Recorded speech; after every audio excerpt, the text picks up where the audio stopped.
السلام علیکم ورحمۃ اللہ وبرکاتہ۔ محترم دوستو، امید ہے کہ آپ بخیر ہوں گے۔ اللہ تعالیٰ آپ کو سلامت باکرامت رکھے۔ آج میں ایک عجیب و غریب واقعہ پیش کرنے جا رہا ہوں۔ آپ تھوڑا سا وقت نکال کر کے اس واقعہ کو ضرور سنیں۔ ایک بڑے اللہ والے کا واقعہ ہے۔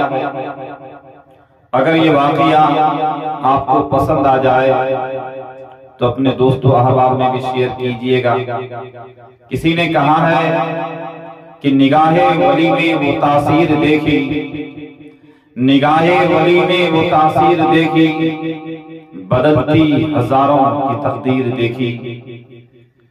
ہارون رشید جو کہ اپنے زمانے کا ایک بہت بڑا بادشاہ گزرا ہے۔ ہارون رشید کا ایک بیٹا تھا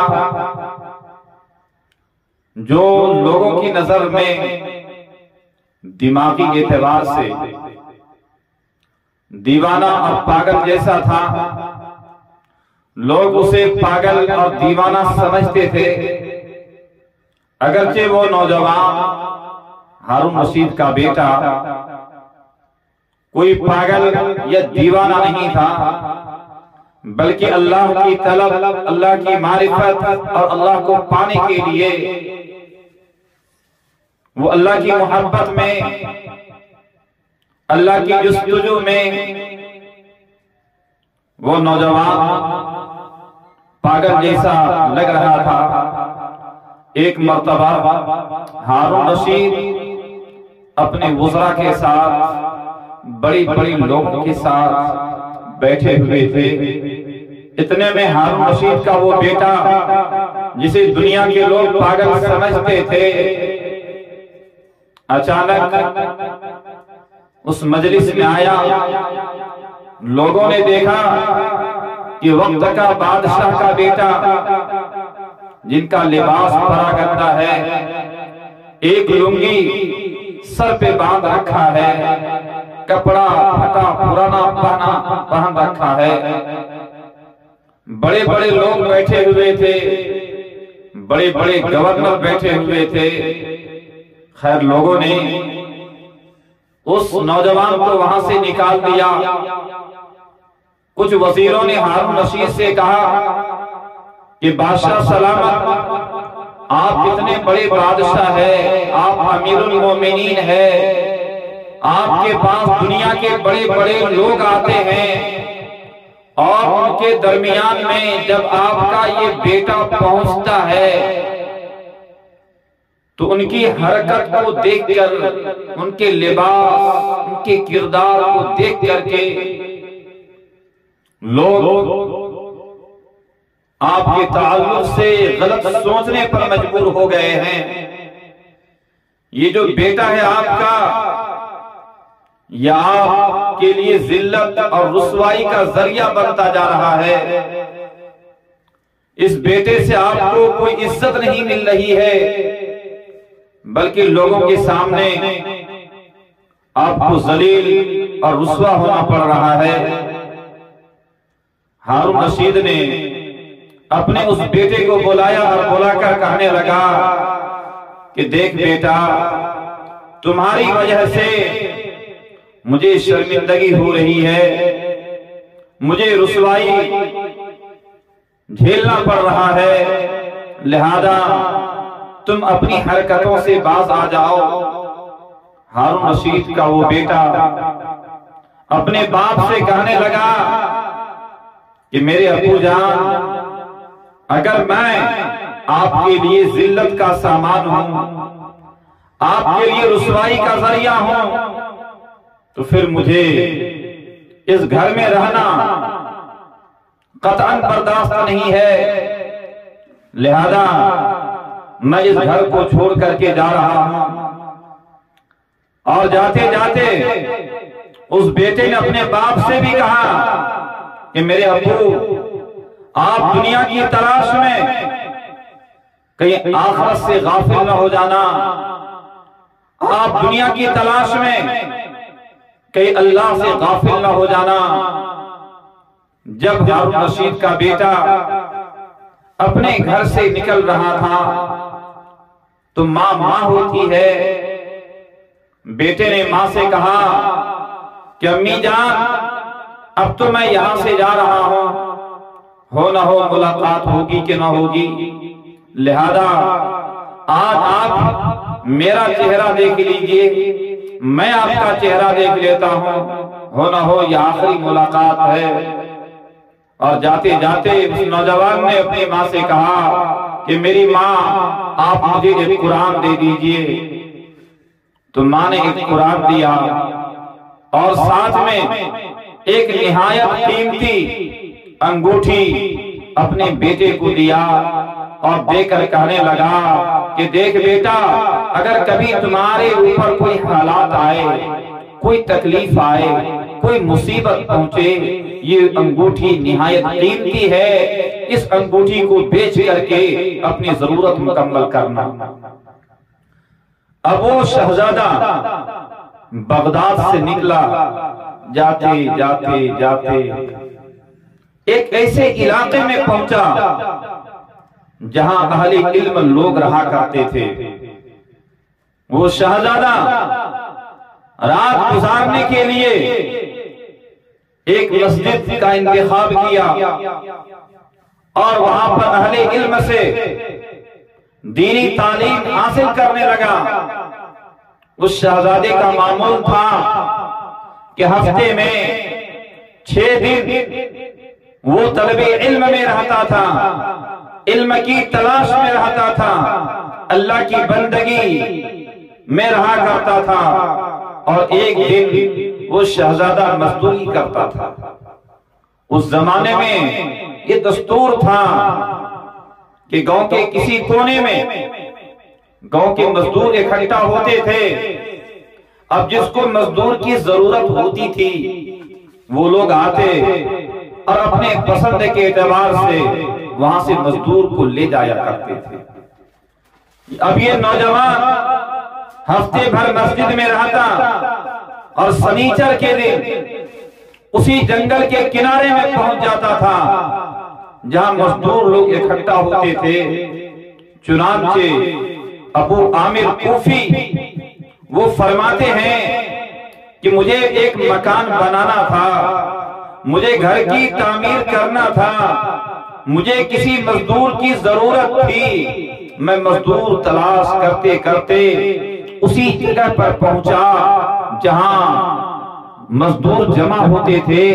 میں نے دیکھا کہ کئی ایک مزدور بیٹھے ہوئے ہیں، انہی میں ایک خوبصورت سا نوجوان بھی ہے جو قرآن پاک کی تلاوت کر رہا ہے۔ میں اس نوجوان کے پاس گیا جو قرآن پاک پڑھ رہا تھا۔ میں نے اس نوجوان سے پوچھا کہ اے جوان، کیا تم مزدوری کرنا چاہتے ہو؟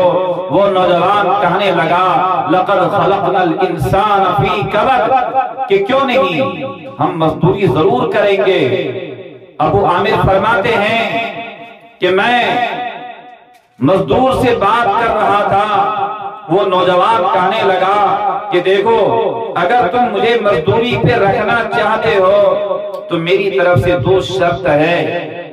ابو عامر فرماتے ہیں کہ میں نے پوچھا کہ آپ کی وہ کیا شرط ہے؟ وہ نوجوان کہنے لگا میری پہلی شرط یہ ہے کہ میں آپ کا کام ضرور کروں گا، لیکن جب نماز کا وقت آ جائے تو میں نماز بھی ادا کروں گا، اور میں نماز بھاگم دوڑ والی نہیں بلکہ سکون والی نماز ادا کروں گا۔ اگر نماز کی ادائیگی میں تھوڑا وقت زیادہ بھی لگ جائے تو آپ بالکل اعتراض نہیں کریں گے۔ ابو عامر فرماتے ہیں کہ میں نے اس کی بات مان لی۔ پھر اس نوجوان نے دوسری شرط کہا کہ میں آپ کا کام کروں گا، مجھے مزدوری میں 1 درہم اور کچھ آنا چاہیے، نہ میں اس سے کم لوں گا اور نہ میں اس سے زیادہ لوں گا۔ ابو عامر فرماتے ہیں کہ میں نے دونوں شرط مان لی اور اس نوجوان کو اپنے گھر لایا اور اس کو کام بتلا دیا کہ مجھے یہ مکان بنانا ہے، اس مکان کی یہ دیوار کھڑی کرنا ہے۔ اب وہ نوجوان دیوار بنانے لگا، جب شام کا وقت ہوا، میں جب گھر پہنچا، میں اس نوجوان کے کام کو دیکھ کر کے بڑا دنگ رہ گیا۔ الہی، یہ اکیلا نوجوان تنے تنہا دن بھر میں اتنا کام کر لیا تھا جتنا کہ 10 مزدور کام کیا کرتے ہیں۔ 10 مزدور کے مقابلے میں اس نوجوان نے اکیلا اتنا کام کر لیا تھا۔ میں خوش ہو کر کے اس نوجوان کے سامنے 2 درہم پیش کیا، لیکن نوجوان نے لینے سے انکار کر دیا اور کہا کہ ابو عامر، میں نے جو بات کہی تھی بس مجھے اتنا ہی چاہیے، نہ تو میں اس سے کم لوں گا اور نہ اس سے زیادہ لوں گا۔ ابو عامر فرماتے ہیں کہ وہ نوجوان 1 درہم اور کچھ آنا لے کر کے وہاں سے رخصت ہو گیا۔ پھر میں دوسرے دن جب اس کی تلاش میں نکلا تو مجھے پتا چلا کہ نوجوان ہفتے میں صرف 1 ہی دن کام کرتا ہے۔ تو میں نے اپنا کام موقوف رکھا، اپنے کام کو جو کہ تو چھوڑ دیا، اور میں اس نوجوان کا انتظار کرنے لگا۔ جب ہفتے کا دن آیا، سنیچر کا دن آیا، پھر میں اس نوجوان کو مزدوری پر بلایا اور مجھے تجسس ہوا کہ آخر اس نوجوان کے کام میں ایسی برکت کہاں سے ہوتی ہے۔ میں کسی آڑ کے پیچھے چھپ کر کے دیکھ رہا تھا تو میں نے ایک عجیب کرامت دیکھی کہ دوسرے مزدور جب کام کرتے ہیں تو ہر چیز کی سیٹنگ لگانا پڑتا ہے، لیکن یہ نوجوان جو گارا بناتا، مسالہ بناتا اور اینٹ کو اٹھا کے رکھتا، اس کو سیٹنگ لگانے کی ضرورت نہیں پڑتی تھی، بلکہ اینٹ خود بخود اپنی جگہ میں جا کر کے سلیکٹ ہو جاتی تھی۔ اس دن بھی نوجوان نے بہت کام کیا۔ میں نے اس دن 2 درہم نہیں 3 درہم اس نوجوان کے سامنے پیش کیا، لیکن نوجوان نے لینے سے صاف انکار کر دیا اور وہی 1 درہم اور کچھ آنا لے کر کے رخصت ہو گیا۔ پھر اس کے بعد مجھے اسی مزدور کو لانا تھا۔ جب میں اس جگہ پہنچا جہاں شہر کے مزدور جمع ہوتے تھے، لیکن وہ نوجوان مجھے نظر نہیں آیا۔ میں نے کسی مزدور سے پوچھا کہ آخر وہ نوجوان ہے کہاں؟ تو کسی مزدور نے کہا کہ وہ فلاں جنگل میں پڑا ہوا ہے، بیچارہ بڑا سخت بیمار ہے۔ اب چونکہ مجھے اس نوجوان سے بڑی محبت ہو گئی تھی، ایک انس ہو گیا تھا، اور اس کی بیماری کا نام سن کر کے میں اس جگہ پہنچا جہاں یہ نوجوان زمین پر لیٹا ہوا تھا۔ بڑا تیز بخار تھا اور سر کے نیچے اینٹ کا ایک ٹکڑا رکھا ہوا تھا۔ کہاں وقت کا بادشاہ اور کہاں اس بادشاہ کے بیٹے کے سر کے نیچے کوئی تکیہ نہیں ہے، بلکہ اینٹ کا ایک ٹکڑا رکھا ہوا ہے۔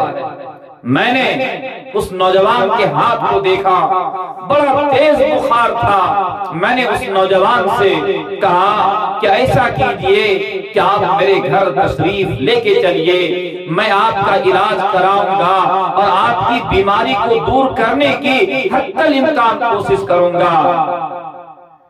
لیکن وہ نوجوان اپنی آنکھ کھولتا ہے اور کھول کر کہتا ہے کہ ابو عامر، آپ مجھے کیا لے کر کے جائیں گے؟ اب تو میں اپنے رب کے پاس جاتا ہوں، جس رب کے لیے، جس اللہ کے لیے میں نے سب کچھ چھوڑ دیا ہے، اب میں اپنے اس رب سے ملنے کے لیے جا رہا ہوں۔ ابو عامر، آپ سے کچھ وصیت کرنی ہے۔ وہ وصیت یہ ہے کہ یہ جو میرا زنبیل، یہ جو لوٹا ہے اور میری یہ جو لنگی ہے، یہ قبر کھودنے والے کی اجرت میں دے دیجئے گا، اور میں جس کپڑے کو پہن رکھا ہوں مجھے اسی کپڑے میں کفن دے دیجئے گا۔ ابو عامر کہتے ہیں کہ نہیں، میں آپ کے لیے نئے کپڑے کا انتظام کروں گا، میں اس کپڑے میں آپ کو کفن نہیں دوں گا۔ تو وہ نوجوان کہتا ہے کہ ابو عامر، نئے کپڑوں کے زیادہ مستحق زندے لوگ ہوتے ہیں، آپ زندوں کی فکر کیجئے اور مجھے اسی کپڑے میں کفنا دیجئے گا۔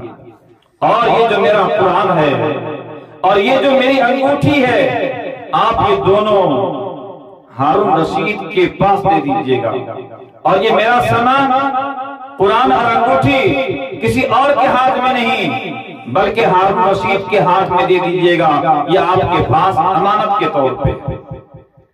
چنانچہ یہ کہہ کر کے اس نوجوان نے ہمیشہ کی آنکھ بند کر لیا، اس کی روح پرواز ہو گئی۔ میں نے اس کی تجہیز و تکفین کیا، اللہ کے حوالے کر دیا، پھر میں اس کی وصیت کے مطابق وہ قرآن پاک اور انگوٹھی لے کر کے میں بغداد کی جانب روانہ ہوا۔ جب قصر شاہی کے قریب پہنچا، لوگوں کی ایک بھیڑ سی لگی ہوئی تھی۔ میں نے پوچھا یہ بھیڑ کیوں ہے؟ تو لوگوں نے کہا کہ دراصل ابھی بادشاہ کی سواری گزرنے والی ہے، ہارون رشید آنے والے ہیں، اسی کی وجہ سے بھیڑ لگی ہوئی ہے۔ میں کسی اونچی جگہ پر کھڑا ہو گیا، ہاتھ میں قرآن لے رکھا تھا اور اس نوجوان کی انگوٹھی لے رکھی تھی۔ جب وہ سواری گزر رہی تھی، ہارون رشید گزر رہے تھے، میں نے زور زور سے آواز لگایا، امیر المؤمنین، امیر المؤمنین۔ چنانچہ ہارون رشید کی نظر میری طرف پڑتی ہے اور اس قرآن پاک کی طرف بھی پڑتی ہے جس قرآن پاک کو اس نوجوان نے میرے حوالے کیا تھا۔